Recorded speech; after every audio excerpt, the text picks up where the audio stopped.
साहब नियमित प्रभात फेरी के सदस्य हैं और आपका जो एक समर्पण भाव है प्रभात फेरी के प्रति, उसके अनेकों उदाहरण हैं। सबसे पहला देखो, क्या होता है, किसी का व्याख्यान नहीं करना चाहिए, पर फिर भी कुछ चीज़ें ऐसी होती है जो समाज में एक उत्साह का और एक प्रेरणा का कारण बनती है। उसके अनुरूप मैं एक उदाहरण दूंगा। ओम प्रकाश जी तिवारी की आज प्रभात फेरी के प्रति समर्पण भावना देखिए। एक दिन क्या हुआ, मेरे को अरुण जी ने बताया कि तिवारी जी की माताजी नीलेश जी पाटीदार के यहाँ भर्ती है विनायक हॉस्पिटल में। तो मेरा ठीक है, अपन तिवारी जी से मिल लेंगे। इन्होंने बताया, उसके 2 मिनट बाद ही यहीं से तिवारी जी प्रभात फेरी में शामिल हो गए। तो मैं समझा छुट्टी हो गई होगी रात में, कि अरुण जी को जानकारी नहीं होगी। फिर मैंने रास्ते में सीएल की बिल्डिंग आती है, वहाँ पर आपसे चर्चा करी कि माताजी का स्वास्थ्य गड़बड़ हो गया था, अब कैसे है। बोले अभी वो अस्पताल में भर्ती है, पर प्रभात फेरी का समय हो गया था, इसलिए अस्पताल से मैं प्रभात फेरी के लिए आया और वापस प्रभात फेरी से अस्पताल में जाऊँगा। मतलब आप देखिए, एक समर्पण भाव प्रभात फेरी के प्रति। तो ये समर्पण भाव जो सीखने को मिलता है, व्यक्ति का पहला जो स्कूल, पहला जो शिक्षा केंद्र होता है, पहला जो प्रेरणा केंद्र होता है, पहला जो संस्कार केंद्र होता है, वो होता है उसका परिवार, वो उसकी माँ।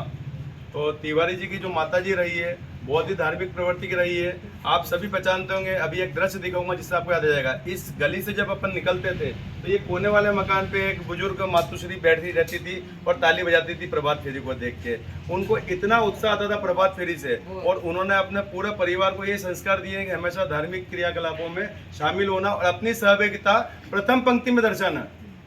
सहभागिता तो सभी की दर्शाना है, पर अपने परिवार की जो सहभागिता होती है वो प्रथम पंक्ति में दर्शाना। तो उसी का पालन करते हुए आज पूरा तिवारी परिवार प्रभात फेरी समूह के प्रति समर्पित है।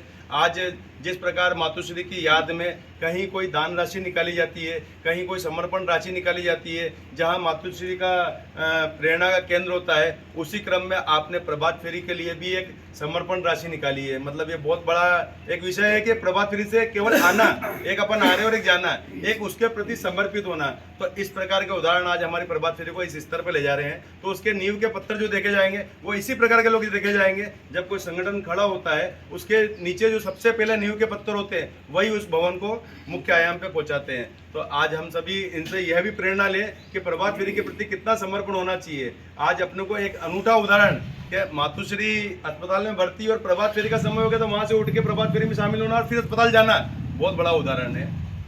आज पूरा प्रभात फेरी परिवार आप ही का परिवार है और पूरा प्रभात फेरी परिवार आपके प्रति समर्पित है। जीवन में कोई भी काम, किसी भी चीज़ का पड़े, आप किसी भी व्यक्ति को बता सकते हैं, किसी एक व्यक्ति को बताना जरूरी नहीं है। कोई भी परिवार का व्यक्ति प्रभात फेरी का दिख जाए और आपको अगर उनके लायक कोई काम दिखे तो आप निश्चिंत होकर उनको बताइएगा। उन्मुक्त मन से वो सब आपके प्रति समर्पित रहेंगे।